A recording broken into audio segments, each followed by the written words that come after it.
Let's bring in John Boruk, who covers the Flyers for NBC Sports Philadelphia. John, after reports surfaced last night that there was going to be the change, how did this all go down today?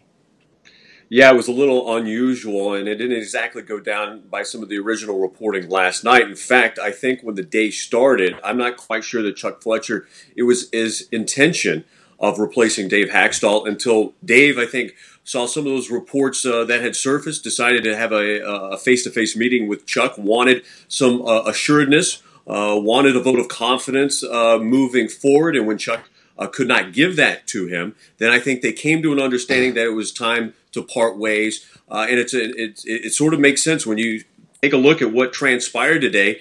Scott Gordon was not at practice. If all of this had been determined yesterday as they got off the flight from Vancouver, Scott Gordon could have been here because it's an easy trip from Lehigh Valley to get down here, take control of the team, and then proceed as normal. The team didn't even have a press release ready to go this morning, so I think it sort of came together really quickly after they had that one-on-one meeting and didn't go down, I think, how it was originally reported last night. Now, Flyers back in action tomorrow at home against Detroit. Now, in conjunction with the report of Hakstol's firing, then there were reports of Joel Quenneville being linked to this job. What's the likelihood that Quenneville could be headed to Philadelphia?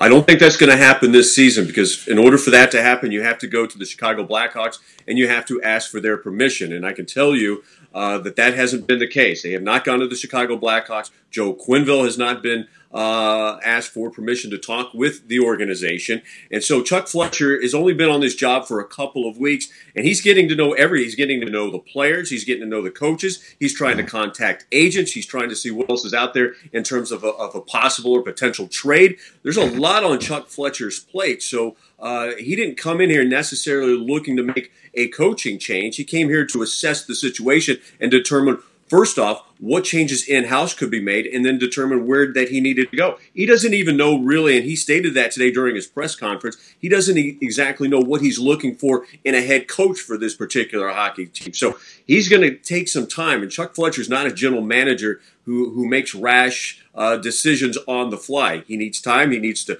process it, see what's the best move moving forward, and then proceed with caution. And so he's going to give Scott Gordon, he said he's going to give Scott Gordon the chance to coach out this season on an interim basis. He'll be one of those who will be given consideration for the permanent job, but I have to think they're going to find a guy who can get in here the offseason and get back and get this team back to where they expect them to be, and that's in the playoffs. John, we'll get you out of here on this one. The team also called up top goaltending prospect Carter Hart for the first time in practice today. What are the expectations for him?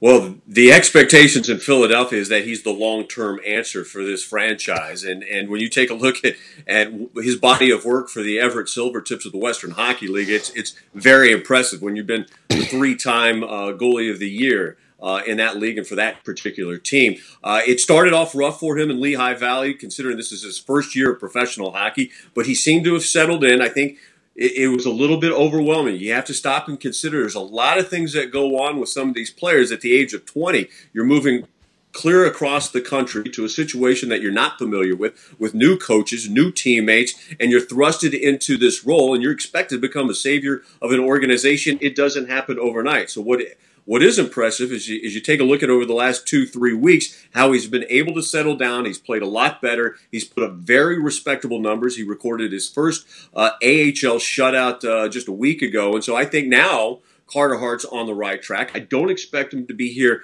long-term in terms of this season. They're still trying to get some players back. Brian Elliott is out for at least the next 2 to 3 weeks here at least. So once he starts to return, but I think it's a good chance to get Carter Hart, give the fans something to be excited for, give him his first taste of NHL action, and then you can proceed from there.